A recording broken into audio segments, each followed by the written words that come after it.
The Oscars. It's the most celebrated award show in all of Hollywood. The multiple-hour event is a star-studded affair that brings together all of the top names in show business. However, some celebrities despise this night and the award shows altogether. Probably the most infamous Oscars moment of the last decade was when Will Smith went up on stage to slap host Chris Rock after he made a joke about his wife, Jada Pinkett Smith. In 2022, Will received a 10-year ban from the Academy, which means he definitely will not be attending this year's award show. Celebrities had their own opinions on the whole slapping ordeal. Mila Kunis told C Magazine in 2022 that she was stunned that so many people in the audience at the 2022 Academy Awards stood up when he won his Oscar after he already slapped Chris. Not standing up to me was a no-brainer, but what was shocking to me was how many people did stand up, she said. I thought, wow, what a time we're living in, that rather than do what's right, people focus on doing what looks good. It's insane to me. Jada Pinkett Smith, who has been married to Will for nearly 25 years, finally broke her silence on the altercation in June 2022 on an episode of her Facebook Watch series Red Table Talk. My deepest hope is that these two intelligent, capable men have an opportunity to heal, talk this out, and reconcile, the Scream 2 star said at the time. The state of the world today, we need them both, and we all actually need one another more than ever. She also noted that she has Will's back in the aftermath of the scandal, adding, until then, Will and I are continuing to do what we have done for the last 28 years, and that is to keep figuring out this thing called life together. From the very beginning of the night, it looked like James just didn't want to be up on the stage, and he was waiting for the whole event to be over, which was strange, as you think the actor would have been a little more excited, as he was also nominated for an Oscar that year, but he still didn't want to be there. So to make up for his co-star's lack of energy, Anne had to try her best to keep the show afloat. Unfortunately, tipping into her over-the-top energy caused a lot of the viewers to cringe. But I still don't know what's worse, the fact that they had zero chemistry on the stage, or the fact Anne opened up the ceremony by saying, "My gosh, you're all real." Later, James would even acknowledge how bad his presence was by telling David Letterman, "I've thought about it. I think I know why I bombed. I love her, but Anne Hathaway is so energetic. I think the Tasmanian devil would look stoned standing next to Anne Hathaway." Marlon Brando truly is the Godfather. Not only does he not show up to accept his award, but instead he sent a Native American woman to refuse it for him. You can see in the clip that the presenter extends the statue out to her and she just holds up her hand like, I'm good, chief, I'm good. And the woman said that her name was Sasheen Littlefeather, and at the time she was a little-known actress and president of the National Native American Affirmative Image Committee. Brando believed that the Native American image had been completely disrespected by the film industry, so his reason for refusing the award was due to the treatment of American Indians, but the crowd could not accept that. Midway through Littlefeather's speech, the celebrity audience members started booing her, and then later on making very crude comments towards her. Yet regardless of what they thought, this speech remains as one of the most powerful moments in Oscar history. As a journalist, it's your job to get facts as correct as possible, but sometimes during certain circumstances, it's easy to get lost in the sauce. At the 2016 Oscars red carpet, an ABC News journalist was speaking to Saoirse when she had stopped to wave at someone, who happened to be writer Nick Hornby, who she had worked with for the film Brooklyn. She was nominated for Best Actress for her role in said film. The reporter confused the small interaction as something between family members and assumed Hornby was her father. When asked, Ronan obviously confirmed that he was the writer and not her father. It was a mild slip-up and not a big deal because, things like that happen. Our next Oscars banned celebrity is the late actor Carmine Corradi. He is best known for small parts in the last two films in the Godfather trilogy and was handed a lifetime ban in 2004 for illegally circulating VHS copies of that year's Contenders that he had been sent as an Academy voter. In an interview with the Hollywood Reporter, Corradi opened up about the situation, admitting that he got busted because he made the mistake of lending out his tapes, something he claims, quote, everybody did. A guy from the Academy called and says, "Carmine, did somebody steal your screeners? Because they found them on the internet," Corradi recalled. Then they called somebody and said, "Hey, what did you do? I'm in trouble here." While the case was investigated by the FBI and Corradi was hit with a copyright infringement lawsuit by Sony and Warner Brothers He was eventually cleared of all his wrongdoings. The Academy wasn't so forgiving and maintained that he had violated his agreement to safeguard their screeners. Johansson was being interviewed at the 2017 Oscars red carpet when she was asked about her shoes. To clarify, Seacrest was asking if she had worn the heels she was wearing to the Oscars rehearsals that they have for the presenters. She responded with, "What a ridiculous question to ask," as it seemed to be so random for her. But Seacrest explained that he was asking because he had heard that fellow actress Halle Berry had done it. She accepted his response and continued to explain that she did not wear the heels, opting for comfortability. Bill Cosby. A month after Bill was convicted of in 2018, the Academy issued a permanent ban against him. Shortly after, Bill Cosby, who was once regarded as America's dad for his role in the sitcom The Cosby Show, was convicted in the case with ex-basketball player Andrea Constand in 2018. The Academy announced their decision to ban him in accordance with its newly reviewed standards of conduct. In an official statement, the Academy said, quote, "The board continues to encourage ethical standards that require members to uphold the Academy's values of respect for human dignity." Cosby, who served 3 years in prison before having his conviction overturned, never publicly reacted to the Academy's decision. The 85-year-old comedian is now facing more charges after 5 women filed another lawsuit against him in December 2022. It was around this time in 2017 when people were calling Hidden Figures Hidden Fences. The mistake started back at the Golden Globes when the movie Hidden Figures and Fences, very separate movies, were said in the same sentence, and that's how the mistake was made. The internet was already preparing themselves for reporters to make that same mistakes at the Oscars, and they were right. Editor-in-chief of People magazine, Jess Cagle, messed it up when trying to compliment it as extraordinary alongside the film Moonlight, and was quick to correct himself, but it happened, and Twitter was there for it. Richard Gere is another famous actor who participated in a controversial Oscars incident, one which led to the Academy's decision to ban him from the entire awards. Back in 1993, Richard used his platform while presenting an award to criticize the Chinese government. His decision to not follow the script did not sit well with the Academy, who banned the famous actor for as many as 2 decades for changing his speech. Studios are interested in the possibility of making huge profits, he told GQ, but I'm still making the same films that I was making when I started.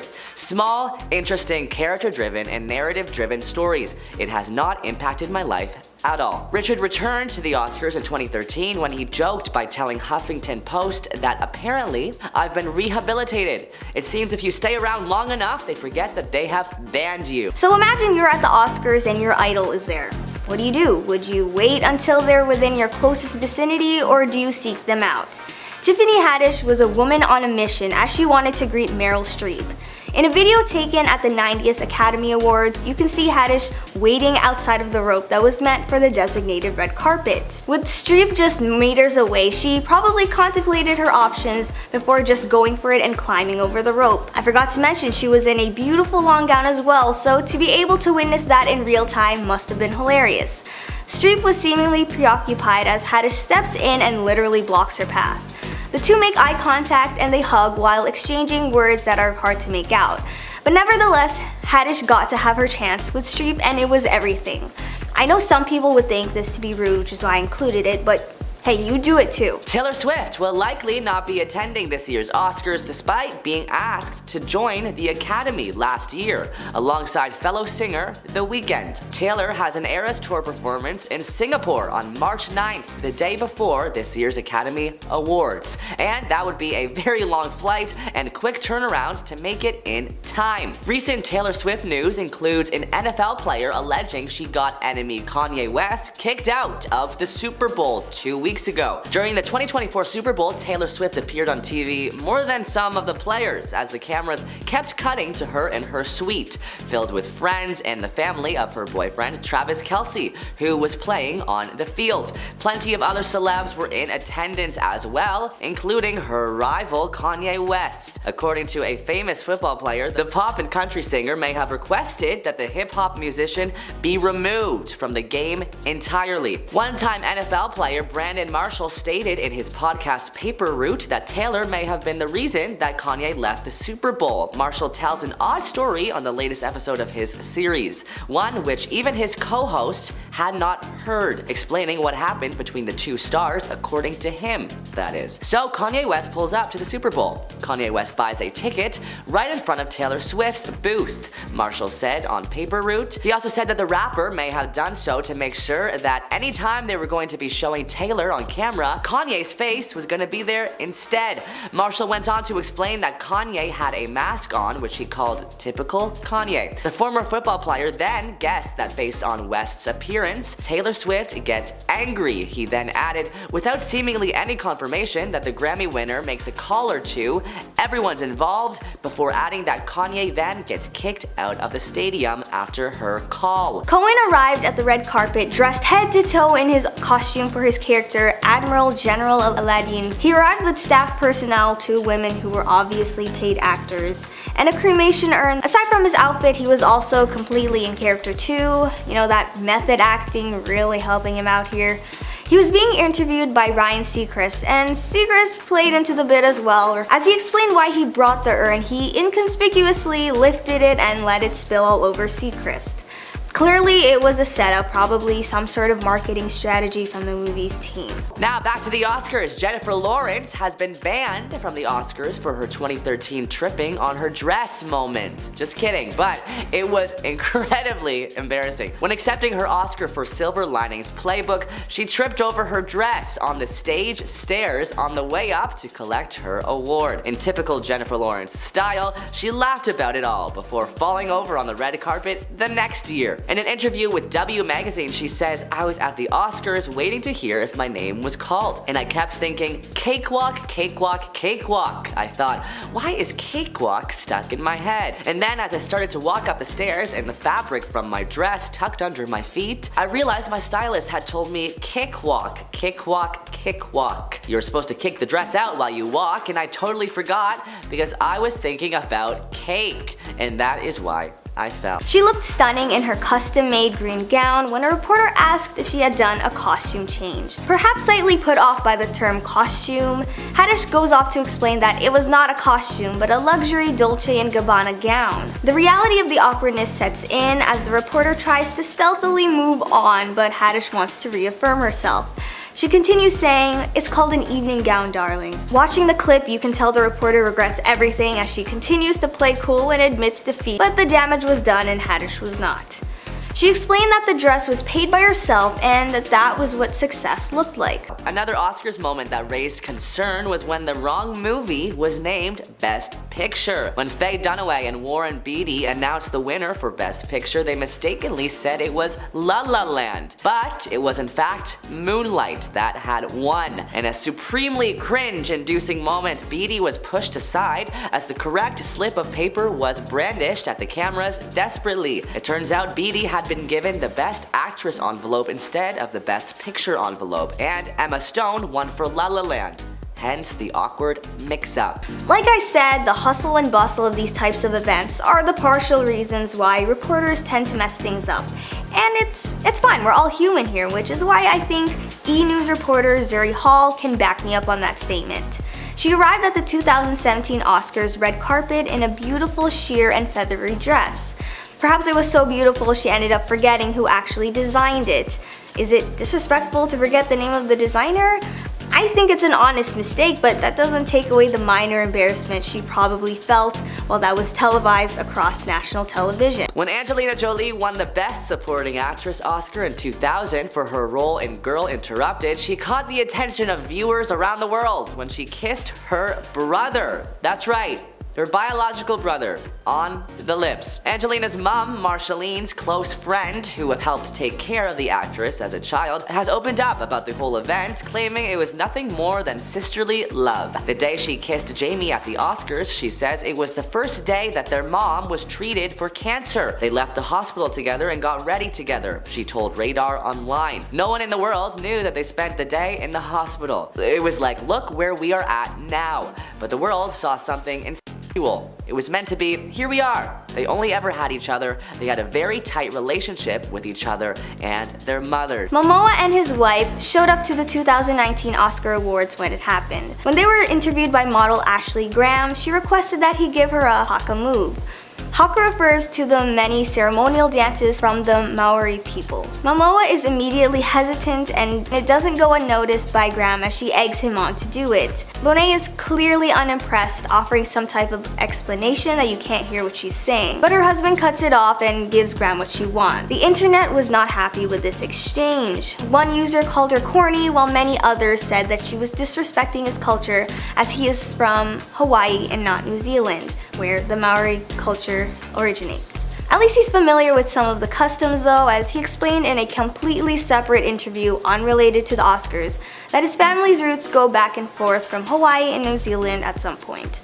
Regardless, Graham pushing him to do that wasn't a good look for her. Our next awkward Oscars moment includes John Travolta. When announcing Idina Menzel to the stage, Travolta called her Adele Dazeem. John Travolta explained to Jimmy Kimmel what had caused the awkward gaffe, saying that he was shoved on stage 15 minutes early and the assistant told him at the last second that Idina's name had been changed to the phonetic spelling on the card. When John got on stage to announce he had not been able to rehearse and stared at the card thinking, what is this name? I don't know this name. Luckily, Idina found it hilarious and even introduced John as Glom Gazingo at the Oscars the following year as a joke. Creators of the hit cartoon comedy Trey Parker and Matt Stone confessed to everything that went down that evening in the year 2000. To put it shortly, they did not take anything seriously despite Parker being nominated for an award. The original plan was to dress up in duck costumes, but out of fear they would be denied entry, they went for dresses to blend in with everyone else. So that's what they did. They dressed up in their dresses that were nods off to outfits Jennifer Lopez and Gwyneth Paltrow had worn previously, and to top it all off, were also extremely under the influence. They explained even stepping out of the vehicle was an experience due to their incapacitated state. They managed to get through the carpet and the interviews. They were smart and had it all planned out, vowing that they don't acknowledge the dresses, and if they were asked to divert and avoid it at all costs. Lastly, we have Rob Lowe. In 1989, perhaps the strangest Oscars moment occurred when an actress playing Snow White performed randomly on stage. The entire 11-minute performance shows Disney princess Snow White attending the Oscars and was incredibly weird for people to watch. What was even weirder was when actor Rob Lowe appeared on stage to sing a duet with the princess. Rob opened up to the New York Times about the whole debacle in 1992, saying, "Look, the Academy asked me to take that role, so I was a good soldier and I did it. You can't be your own manager and agent and soothsayer. You have to take risks." During the 2015 Academy Awards, Johnson brings her mother, fellow actress Melanie Griffith, as her date. Knowing Johnson and her collected bluntness, what happened shouldn't come off as surprising. While they were being interviewed together, Griffith was asked if she had watched her daughter's movie. She declined, saying it would be strange. The movie in question? 50 Shades of Grey, and we're all aware of the nature of that film. So to not want to see it for those reasons as a mother, it's totally understandable. Johnson cuts in and said it would be fine and she'll watch it one day. After all, it's just a movie since everything is fictional. When the reporter accepts this answer and reaffirms how well her daughter did in the film, Griffith continues and says, "Well, she's a really good actress, I don't need to see it to know how good she is," which sparked mild irritation from Johnson, who gets a little snappy and says she doesn't need to watch it. It's kind of awkward for the reporter as she comes in to soothe the awkward family interaction.